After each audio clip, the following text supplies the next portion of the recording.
అంటే ఇప్పుడు సంఘం గ్రూపులు కట్టాలంటే మాకు చిట్టులు కట్టాలంటే రెంట్ అయితే మంత్ 8,000 10,000 ఒక్కొక్కరికి కిరాయి కట్టాలంటే ఎక్కడి నుంచి తెచ్చి కట్టాలి సార్? మాకు సడన్గా మా పొట్ట మీద కొడితే ఎట్లా? మా ఇబ్బంది ఏంటి? ఎంత మీకు నెలకు జీతం ఎంత? మాకు 15,000 దాకా ఇస్తారు సార్. 15,000 ఇస్తారు. భోజనం ఎక్కడే పెడతారు? ఎప్పటి నుంచి పని చేస్తారు మీరు ఇందులో? 9 మేము 10 సంవత్సరాలు ఎప్పటి నుంచి బట్టి అంటే చేస్తాం. ఇప్పుడు మాకు ఇంట్లో 13 సంవత్సరాలు అవుతుంది సార్. ఇంట్లో డ్యూటీ చేపట్టి మేము 3,500 నుంచి మేము జీతం చేస్తున్నాం ఇంట్లో. ఇప్పుడు మాకు 15,000 ఇస్తుండు. మళ్ళీ జీతం పెంచే మొక్కల్ని ఇట్లా చేసిండు, ఇచ్చారు. రేపు ఈ నెల పెంచారు, ఈ నెల నుంచి పెంచుతామని చెప్పిండు సారు. మాకు మంచిగా ఉండే ఇందులో మాకు సడన్గానే తెలియకుండానే ఇట్లా చేసిరు. మరి మా పరిస్థితి ఏంటో మీరే చెప్పాలి సార్. మాకు ఏరే దగ్గర డ్యూటీ చూపిస్తారా ఏంటో మాకు తెలియదు. అంటే 15 సంవత్సరాల నుంచి చిన్న పని చేస్తారు. ఇళ్ళనే చేస్తున్నాం సార్. ఏం చేసేవాళ్ళు అందులో మీరు? మేము కిచెన్ లో చేసేవాళ్ళం, జాడి కొట్టేటోళ్ళు. మీకు ఎట్లుంటే మీకు ఎంత ఉంటుంది జీతం? మాకు 13,000 సార్. 13,000. మరి ఎట్లా మరి ఇప్పుడు పరిస్థితి ఏంది మరి? అదే పరిస్థితి సార్, మాది రెంట్ కట్టుకుంటామే. ఎన్ని సంవత్సరాల నుంచి పని చేస్తున్నారు? మేము 7 సంవత్సరాలు మట్టి 7 సంవత్సరాలు పని చేస్తున్నారు. అనుకున్నారా మరి ఇట్లా? అనుకోలేదు సార్. మేము నిన్న కూడా డ్యూటీకి వచ్చాం సార్. పొద్దున కూడా డ్యూటీగానే వచ్చాం మేము. పొద్దున కూడా డ్యూటీకి వచ్చాము మేము. ఇక్కడ ఇట్లా కుల్లగొడుతుందనంటే నాకు నిజంగానే హార్ట్ ప్రాబ్లం వచ్చినట్టు అయిపోయింది సడన్గా. ఇప్పుడు ఇంట్లో మాకు వెళ్ళాలంటే కొంచెం భర్తల గురించి ఇబ్బంది ఉంటాయి మాకు.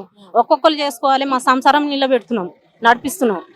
ఇప్పుడు ఎలా చేసుకోవాలంటే మాకు ఎట్లా చేయాలంటే మాకు చాలా ఘోరంగా ఉంది. ఇప్పుడు మా పరిస్థితి ఎట్లా చేయాలి అని మాకు చాలా ఒక రకంగా ఉంది సార్. మీరే సార్ వాళ్ళు కూడా మంచిగానే చూశారు సార్. ఇప్పుడు వరకు సార్ వాళ్ళతో ప్రాబ్లం లేదు, ఏమీ లేదు. మాకు గవర్నమెంట్ నుంచే మరి ఇలా చేశారు.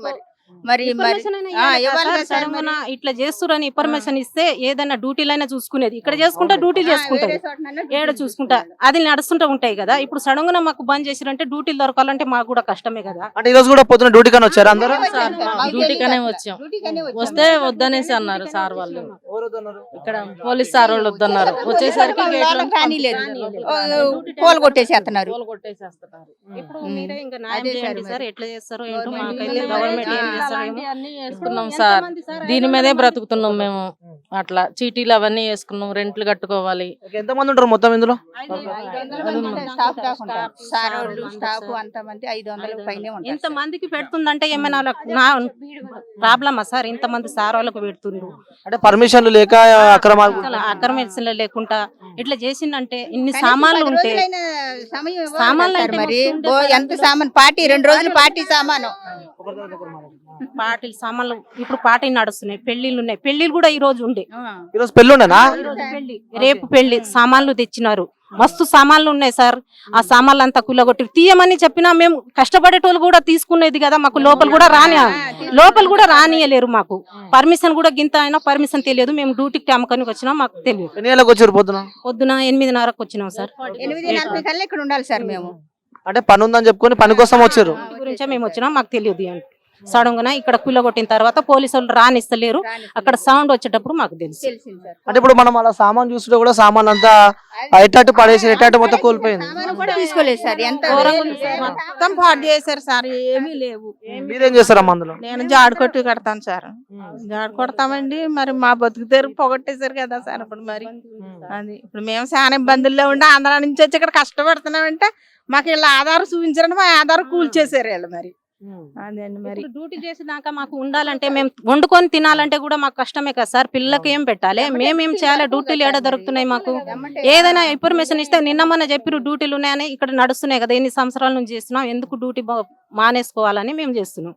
ఇప్పుడు సడన్ గా పొద్దున్నే ఇంకా మాకు తెలియని ఇన్ఫర్మేషన్ తెలియని లేదు ఇట్లా బంద్. అంటే అసలు మీరు అనుకున్నారు అంటే డైలీ వచ్చి పని చేసుకొని పోయి పనిలానే వచ్చారు మీరు అందరికి, కానీ పని కన్నా వస్తే సడన్ గా చూసరికి ఇలా అయింది. అర్జెంట్ గా డ్యూటీలు దొరకాలంటే దొరుకుతాయా? చెప్పు.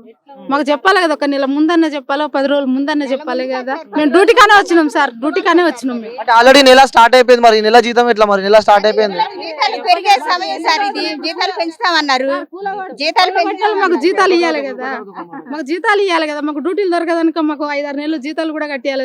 మరి ఎవరు చెప్పిందో వాళ్ళు, ఏ గవర్నమెంట్ సార్. మరి మేము అందరూ లేబర్లమే. ఒక్కడ ఉన్న వాళ్ళు రూమ్ రెంట్ అయితే 15,000. రూమ్ రెంట్ అయితే 15,000 సార్, ఒక్క చిన్న రూమ్ కే. మరి రూమ్ కట్టాలంటే ఏమని తెచ్చుకొని కట్టాలి? మేము ఎక్కడ కట్టుకోవాలి? రూమ్ రెంట్ కట్టకపోతే బయట ఇస్తారు. అప్పుడు ఎవరు ఇప్పుడు మాకు ఎట్లా మా పరిస్థితి ఎట్లా ఎవరు మాకు సాయం చేస్తారు గవర్నమెంట్ చేస్తారా అన్నం పెట్టిండు గవర్నమెంట్ ఎటు చెప్పకుండా కూలగొడితే ఎట్లా నాగార్జున సారు ఒక కంపెనీ కట్టి మాకు అన్నం పెట్టిండు మా పిల్లలకు మాకు చేసి అంటే కంపెనీ గట్టి అన్నం పెట్టినది అక్రమ సమస్య అంటే పర్మిషన్ లేకుండా నిర్మించారు కదా అయ్యుండొచ్చు సార్ మరి ముందు పర్మిషన్ ఇవ్వాలి కదా పర్మిషన్ లేకుండా చోటు అని అనుకోవచ్చు మరి మరి మాకు మా బతుకు తెరువు పోయింది కదా సార్ అంటే 500 మంది పనిచేస్తారు ఇందులో అమ్మ, మీరు అందరూ ఇంటిలోనే, ఇంకా ఉన్నారు సార్ పాపకి డాడీ చచ్చిపోయిండు అంటే ఇంటికాడ మ్యారేజ్ అవ్వలే మరి. మ్యారేజ్ కాలే అమ్మాయికి ఆమె కష్టపడి వాళ్ళ అమ్మకి సాధిస్తుంది ఆమె కష్టపడుతుంది ఏందంటే ఇప్పుడు ఆమెకు పరిస్థితి ఏంటి ఎవరు ఇంకా రెంట్ కట్టుకోవాలి ఆమెకు కూడా చేత కాదు ఇంట్లోనే ఉంటాయి వాళ్ళ మమ్మీ డాడీ లేడు ఆమె చెల్లె ఆమె పరిస్థితి ఎవరు పెడతారు ఎవరు చూస్తారు సార్ ఆమెకు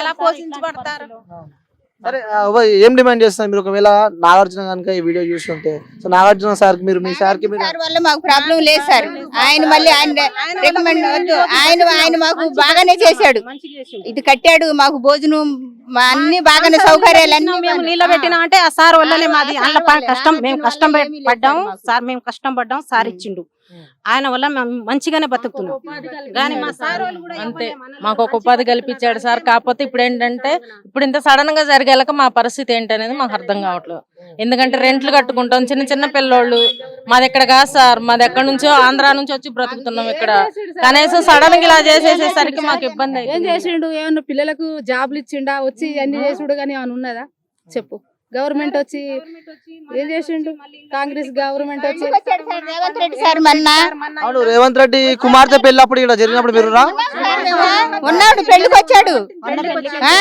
బండ్లు ఫుల్ బందోబస్తులో వచ్చాడు మరి మరి ఇలా చేస్తే ఎలా సార్ మరి ఆయన అంటే రేవంత్ రెడ్డి కూతురు పెళ్లి కూడా ఇందులో జరిగింది అప్పుడు మీరు ఉన్నారా మీరు ఇంట్లోనే ఉన్నాం సార్ ఇంట్లోనే ఉన్నాం మేము అప్పుడు సంధి అప్పుడు తెలియదు సార్ హేమంత్ రెడ్డి సార్ కి గవర్నమెంట్ దాన్ని తెలుసు కదా ఇంతమందికి కడుపు మీద కొడితే బాగుంటాయా ఏదైనా ఇన్ఫర్మేషన్ ఇవ్వాలే కదా మేము బీదవాళ్ళం ఎట్లా బతకాలి మేము ఇది కాకపోతే గవర్నమెంట్ కాదు ఇది కాకపోతే ఏ డ్యూటీ అయినా చూసుకోవచ్చు గవర్నమెంట్ పని మా పని మేము అది చేసుకోబోతున్నట్టు గవర్నమెంట్ పని చేసుకోబోతుంది అంటే అక్రమ నిర్మాణాలు కట్టారు కూల్ చేయాలని చెప్పి తీసుకెళ్తుంది మేము అట్లా బతుకుతున్నాం కార్మికులు పట్టుకొట్టకూడదు కదా సార్.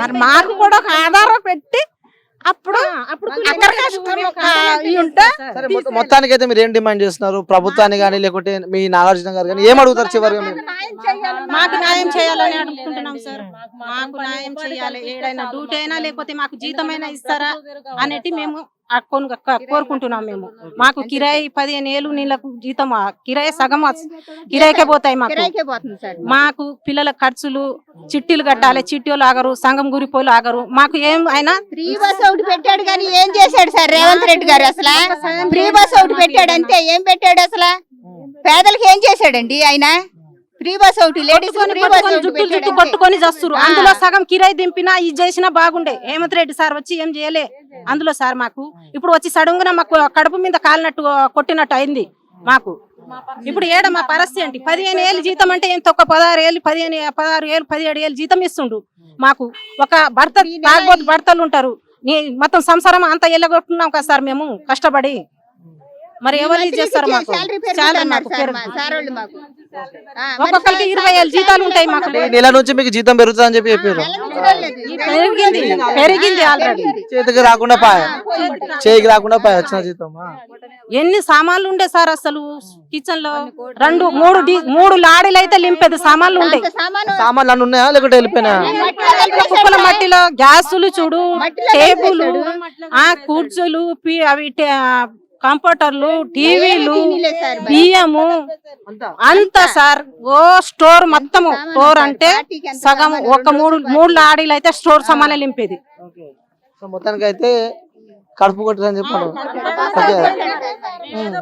కోసం వచ్చాం ఈ ఎకరా కూడా లేకుండా చేశారు ఇప్పుడు మేము ఎక్కడ వాళ్ళు బ్రతకాలి సార్ చెప్పండి మేము చిన్న చిన్న పిల్లలను పెట్టుకొని వచ్చాం ఇక్కడికి రేవంత్ రెడ్డి సార్ మరి మొన్న వచ్చినప్పుడు రేవంత్ రెడ్డి సార్ కొట్టిరని చెప్పి మీరు అంటారు ప్రభుత్వం పని ప్రభుత్వం చేసుకోబోతుంది ఎందుకంటే